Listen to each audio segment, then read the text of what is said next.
This channel does not promote any violent, harmful, or illegal activities. All content provided by this channel is meant for an educational purpose only. এই মুহূর্তে জানিয়ে রাখি, হাওড়ার পিলখানায় promoter খুনে উদ্ধার হয়েছে আগ্নেয়াস্ত্র। কোথা থেকে আগ্নেয়াস্ত্র উদ্ধার হয়েছে, কি খবর পাওয়া যাচ্ছে, সরাসরি জানবো আমাদের প্রতিনিধি সুপ্রিয় গুহর কাছ থেকে। সুপ্রিয়,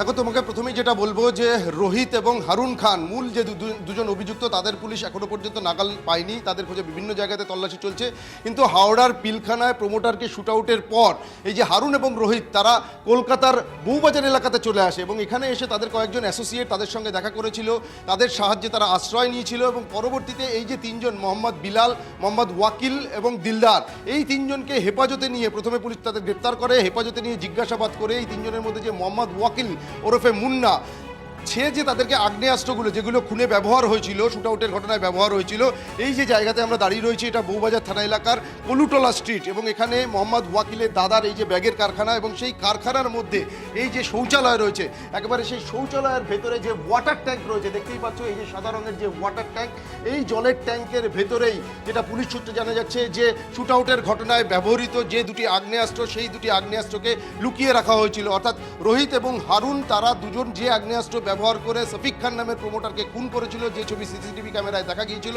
পরবর্তীতে তারা যখন হাওড়া থেকে কলকাতাতে চলে আসে গা ঢাকা দেওয়ার জন্য এবং এখানে আসার পর তাদের এই যে তিনজন অ্যাসোসিয়েটের সঙ্গে তারা দেখা করেছিল, যাদের মধ্যে মোহাম্মদ ওয়াকিল নামের যে যুবক রয়েছে, তার এই যে দাদার কারখানা, এখানে কিন্তু ব্যাগ তৈরির, বিভিন্ন ধরনের ব্যাগ তৈরির কাজ হয়। এই মুহূর্তে এই কারখানা বন্ধ অবস্থাতে রয়েছে। কিছু সময় আগেই আমরা এখানকার একজন কর্মীর সঙ্গে কথা বলছিলাম এবং এই কারখানাতে কিন্তু মোহাম্মদ ওয়াকিলও কাজ করে তার দাদার কারখানাতে।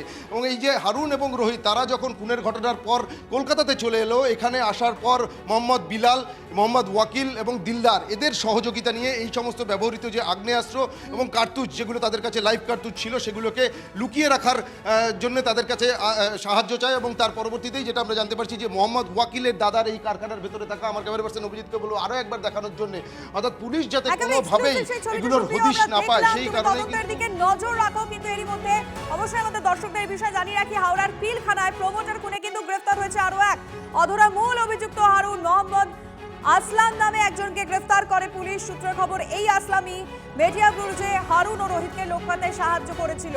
পিলখানায় খুনকাণ্ডে গ্রেফতারি বেড়ে 4, একের পর এক হারুনের সহযোগী গ্রেফতার, অথচ মূল অভিযুক্ত হারুন, রোহিত তারা বেপাত্তা।